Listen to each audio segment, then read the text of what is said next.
Hello everybody, welcome to the next episode of Board Q&A session, and today we're going to talk about some of the questions that we obtained last week, and we have quite a wide array of questions coming from physics, chemistry, mathematics, additional mathematics I suppose, and also biology. So I guess it's a very comprehensive and all-rounder this time, and we will address each and every single one of these questions, or should I say I will address each and every single one of these questions for you. Let's look at the first question. So CVESH 2000, so this is what we got from our board Q&A, board forum. So what is the value of spring constant in the spring? So a student wishes to determine the spring constant of a spring where it obeys Hooke's law. Different loads are hung from the spring and its length is measured for different load. So the table shows the results of the experiment. So the question is there, and it gives you the weight when it's 0, it gives you the weight, when it's 2, 4, 5, so it doesn't go up proportionally, I guess. Okay, I guess we have to look into that. Look at the length, it goes by 12 when there's no load, 0 load. It goes 20 cm, 28 cm, 38 cm when it's 5 Newton. So very simple. To find Hooke's law, the first rule is F equals to Kx. F equals to Kx. That is the first rule of Hooke's law. You need to first address this. Why is it so? Because the definition of Hooke's law is quite direct. It says that the extension of spring has to be directly proportionate to the force applied to it, unless it exceeds what we call the elastic limit. So that's something that you need to know. That's how we obtain the formula. So this again is the force applies to it, the force in Newton. This X stands for extension, or represents extension, normally in terms of meters, but this case cm, I guess it's fine, because it doesn't really matter when the question or the options given are all in newtons per cm, so that's fine.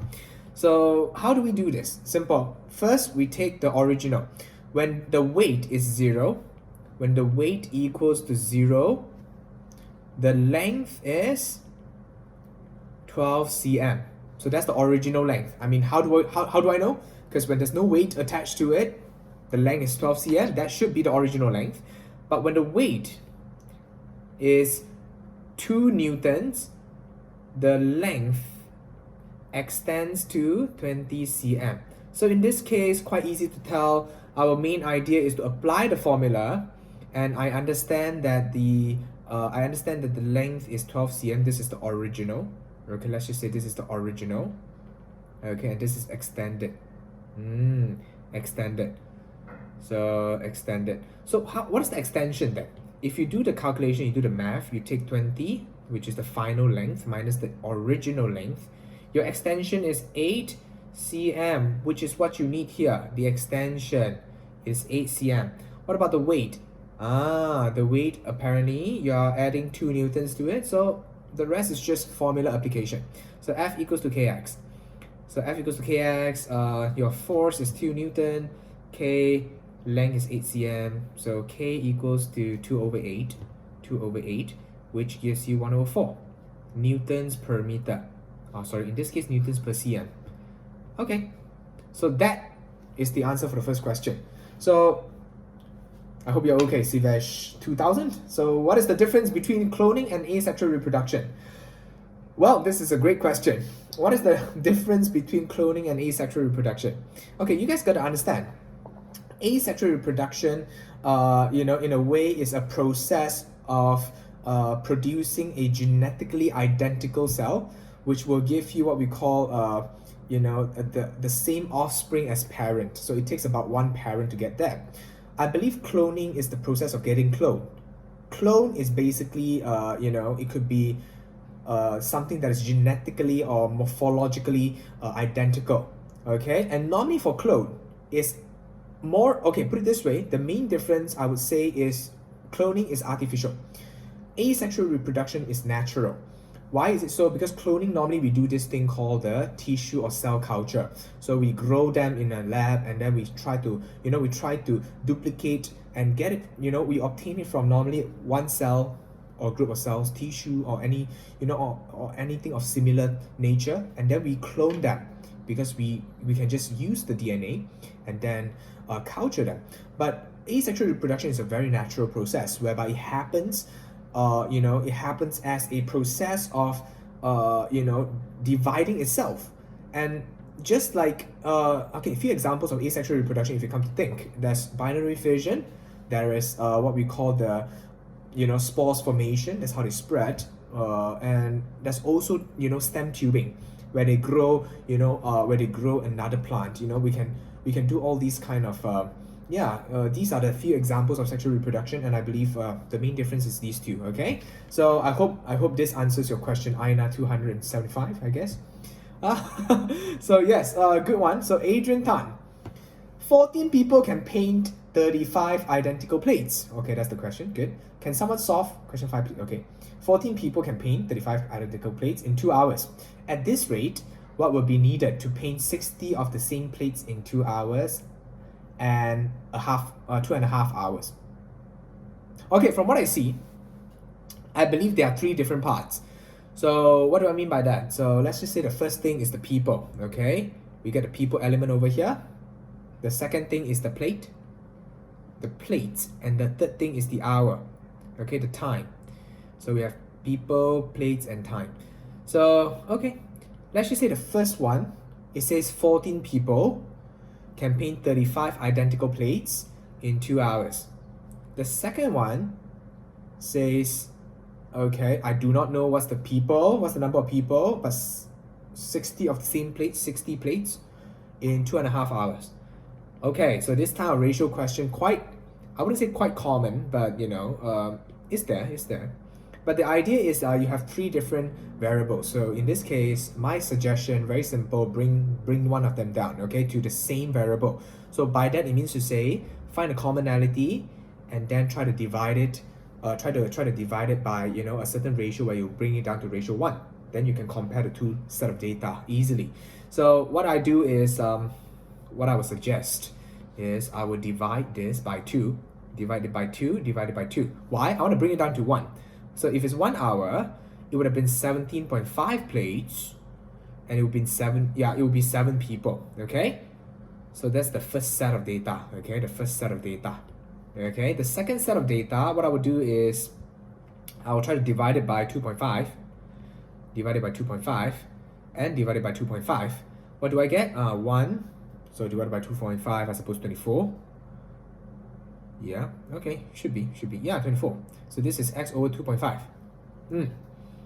So, yeah, so as you can tell, the 2 ratio, okay, the hours are the same now, okay. I try to bring it down to the most, the most natural, the one that brings, commonality between 2 sets of data. So we already set the time, so the time is both on 1 hour basis. So on in 1 hour, we have 17.5 plates and 7 people in the first set of data. The second set of data says, when you take an hour, there will be 24 plates produced or painted, and then x over 2.5 people, right? Because we do not know what's the set of data. So what do? Compare this using ratio. Now you have only 2 variables to work with, so it's super easy now.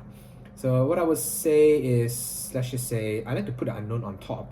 So x over 2.5 divided by 24, that's the ratio, equals to 7 divided by 17.5. So if you do the math, so you get 168. Why? Because you take this cross multiply, just multiply across. You get 168 on the right hand side, and this one you get 17.5 over 2.5 x. So I believe it will be 7. Yeah, 7x equals to 168.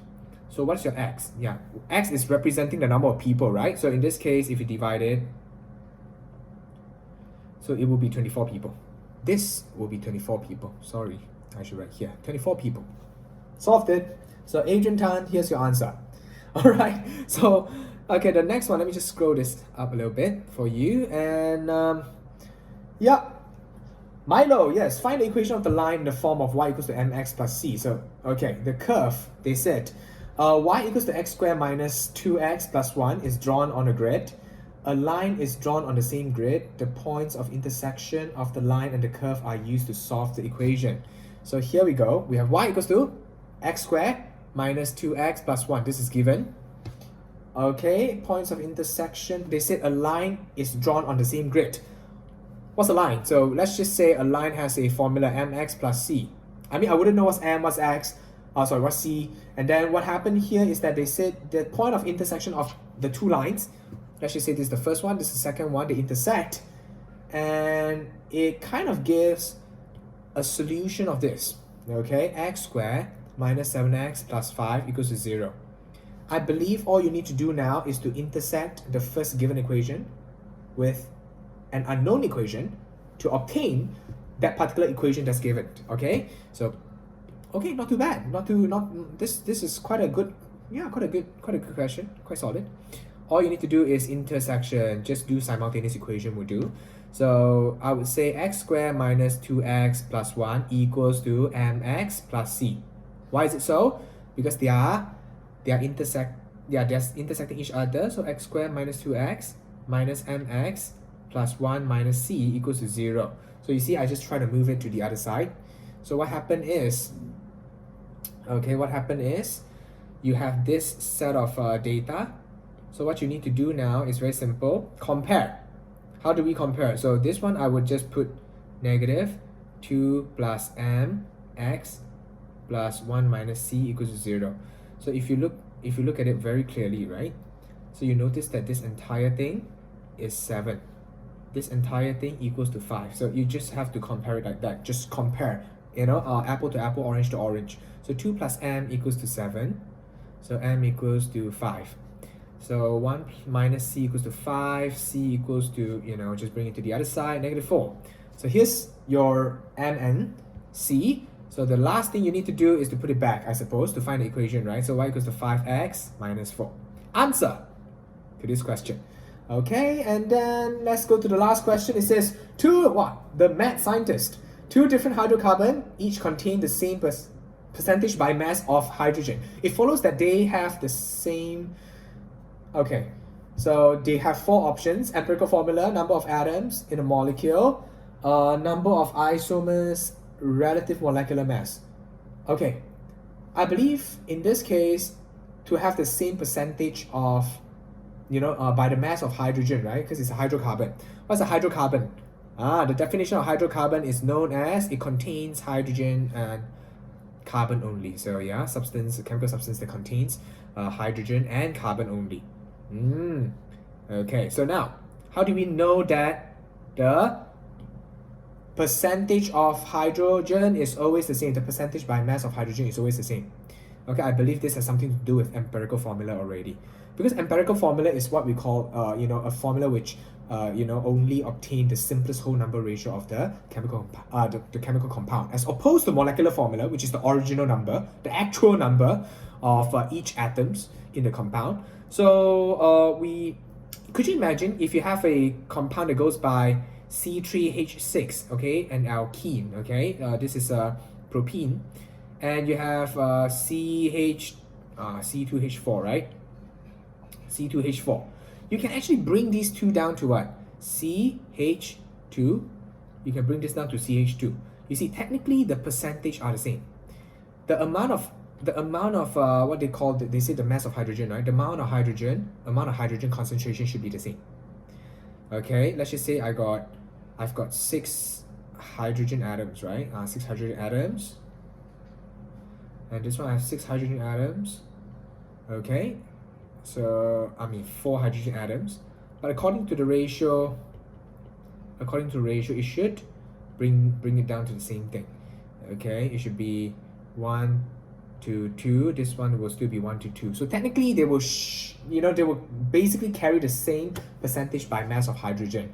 So that would be the answer, empirical formula. So thank you so much for staying back to watch this entire video, and I hope to, by the way, for those of you who still have any questions to ask, you can always comment below, and if you have more questions to ask, come on board, get yourself in the forum and try to ask questions over there, and we will help you solve these questions in this kind of video series, if the question is interesting enough, of course. So you better come up with something interesting. but not too far-fetched, yeah, because I'll be answering it. And the idea is, okay, if you have any more question, always remember, sign up on board, get your friends to come over to also share this amazing platform that we built for you. Okay, it is built for you so that you can ask more questions and get more insights on how you can answer questions from us as teachers. So thank you so much for watching. I'll see you guys in the next video. My name is Andy. Okay, have a nice day, guys.